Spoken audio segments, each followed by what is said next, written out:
हमें एक प्रश्न दिया गया है जिसमें कहा गया है कि 1 प्लस अल्फा एक्स को n घात तक बढ़ाने पर उसका विस्तार इस प्रकार शुरू होता है।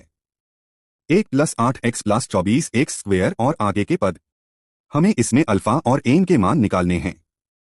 अब हम जानते हैं कि जब भी किसी द्विपद को जैसे 1 प्लस अल्फा एक्स को n घात तक बढ़ाया जाता है तो उसका विस्तार कई पदों में होता है। पहला पद हमेशा 1 होता है। दूसरा पद होता है n गुना अल्फा गुना एक्स।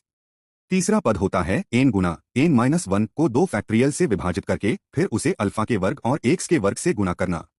इसी प्रकार आगे के पद बनते हैं।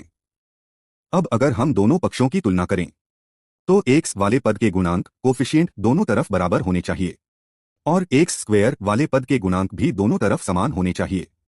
पहले पद की तुलना से हमें एक संबंध मिलता है, n गुना अल्फा बराबर 8 होता है। दूसरे पद की तुलना से दूसरा संबंध मिलता है, n गुना n-1 को 2 से विभाजित कर और फिर उसे अल्फा के वर्ग से गुना करने पर 24 प्राप्त होता है। अब पहले संबंध से हम n का मान अल्फा के रूप में निकाल सकते हैं। इससे n का मान 8 को अल्फा से विभाजित करने के बराबर आता है। अब इस n के मान को दूसरे संबंध में रखकर हल करते हैं।